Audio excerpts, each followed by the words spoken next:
madaxweynaha Uganda Yoweri Museveni ayaa weerar afka ku qaaday bankiga adduunka iyo dalalka reer galbeedka oo uu sheegay inay isku dayeen inay ku cadaadiyaan inuu ka laabto sharci lagu ciqaabayo qowmuluudka oo dalka Uganda laga hirgeliyay wuxuuna sheegay in Uganda aanay weligeed aqbalayn qowmuluudnimada madaxweyne Museveni oo arrintan ka hadlaya waxa uu yiri sidan dadka Uganda ma aqbalayaan qowmuluudnimo Ugandana ma aqbalayso inay jirkeeda ka ganacsato wax kasta hadday sameeyaan reer galbeedku kama noqonayno sharciga ka hortagga qowmuluudka ee aan saxiixay bishii May ee sanadkan baarlamaanka Ugandana uu ansixiyay sharcigeena cusub ayaa ciqaab adag ku soo rogaya dadka isku jinsiga ah ee wax iska doonta waxaana ka mid ah qofkii lagu helo dembigaas in lagu fuliyo xukun dil ah ama xabsi daa'in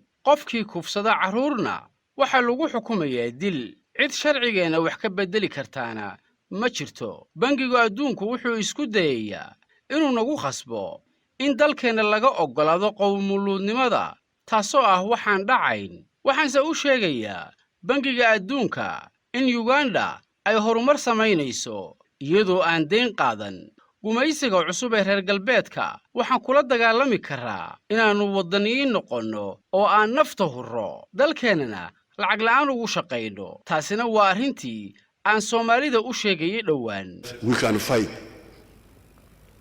but we must be patriots and that's what I was telling the Somalis and all these groups you people you are mixing up Europe way luntay dhaqan iyo akhlaaq ahaanba sidoo kale waxay rabaan inaan inaguna lunno Europe is lost so they also want us to be lost but in order to fight we must be patriotic dadka Ugandiiska ah ee tirada yar ee doonaya nolol fudud waxay ku dambayn doonaan inay jirkooda ka ganacsadaan waxaan uga jeedaa kuwa tirada yar ee aaminsan kaalmada Yurub la'aanteed inaan la noolaan karin ee taageeraya akhlaaq xumada reer galbeedka iyagoo dan dhaqaale ka raadinaya qowmuluudnimadu waa dhaqan xun oo dhaawacaya shakhsiyadda qofka iyo waxqabadkiisii iyo bulshadoo dhan waana wax damiirka fiicani uu diidayo tusaale ayaan idin siinayaa dadka caadiga ee Yurub ninkii ugu horeeyay ee cadaystay ee goob fagaara ka sheega inuu qowmuluud yahay wuxuu ahaa ciyaartoy kubadda cagta ah oo ka ciyaari jiray horyaalka Ingiriiska sheegashadiisan inuu qowmuluud yahay kooxdiisii la yaab iyo qaadan waa ayay ku noqotay haddaba maxaa ku dhacay ciyaartoygii ugu horeeyay ee cadaystay qowmuluudnimada 2 usbuuc kadib kooxdii uu ciyaarayay ayaa iska ceyrisay waxayna kooxdu ugu marmarsiyootay in qofka sameeya ficilada qowmuluudku aanu ka soo bixi karin waajibaadka adag ee kubadda cagta ugu dambayn niyadjab uu arrintaasi ka qaaday wuu iskaga fariistay xirfadii kubadda cagta taasi waxay cadaynaysaa in dadka noocaas ah aanay dadka caadiga ah la mid ahayn taya ahaan sababtoo ah iyaga ayaa nusqaan iska dhigay reer galbeedkuna sidaas oo kale iyo ka sii xun ayay inala doonayaan haddaba maxaa buuqa arrintan soo cusboonaysiiyey mar hore bishii May ee sanadkan ayayba Uganda go'aan ku gaartay inaan dalkan laga oggolayn qowmuluudnimo arrintaas waxa soo cusboonaysiiyey oo sababteeda iska leh maxkamadda dastuuriga ah ee dalka oo toddobaadkan bilowday dhageysiga dacwad ka dhan ah sharciga ka hortagga qowmuluudka oo dalka laga dhaqangeliyay dadka gudbiyay dacwadan ayaa isugu jira shakhsiyaad tiro yar iyo qaar ka mid ah hay'adaha u dooda waxa lagu tilmaamo xuquuqda aadanaha kuwaas oo ku doodaya in sharcigaas la meel mariyay uu ku xadgudbayo xuquuqda xornimada iyo dastuurka Uganda laakiinse waxa isweydiin mudan maxkamadda dastuurigu awood ma u leedahay inay farigeliso sharcigan baarlamaanku sida aqlabiyadda leh ugu codeeyay maya awoodu ma laha maxkamadda dastuurigu inay farageliso arrin ay dadka Uganda 100% diidan yihiin marka yaan la isku daalin in Uganda laga dhigo dal qowmuluud waxaan rabnaa inaan taranno oo si dabiici ah u noolaano qowmuluudnimadu maaha cudur balse waa dhibaato ay dalal doonayaan inay abuuraan sidaas darteed annaga xaggayna wax cudurdaara kama helayaan kuwa ficilada sameeya. Bankiga Adduunku weli sharcigeenna ayuu diidan yahay. wuxuu doonayaa bankiga adduunku inuu nagu khasbo inaannu oggolaanno qowmuluudnimada. taasina ma dhacayso. wuxuuna weli ku hanjabayaa inuu joojinayo lacagihii deynta ee uu siin jiray Uganda. waddamada reer galbeedkuna waxay ku hanjabayaan iyaguna inay Uganda ka jarayaan deeqihii dhaqaale ee arrimaha caafimaadka sababo la xiriira sharciga ka dhanka ah qowmuluudka ee ay Uganda soo saartay. waa wax laga xumaado in bankiga adduunku deynta uu bixiyo uu isku dayo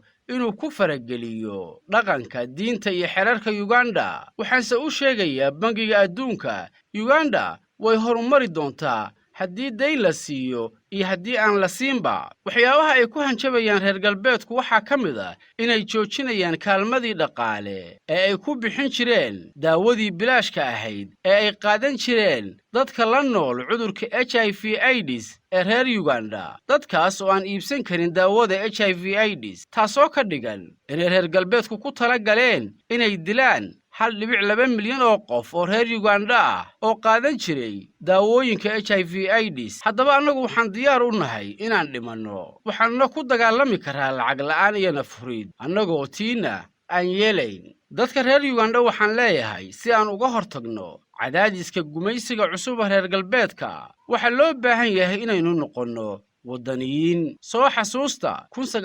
1980 waxaynu u dagaalannay xoraynta Uganda innagoo aan waxba haysan oo aan wax mushahara qaadanayn, iyadoo dadku aanay shaqooyin haysan.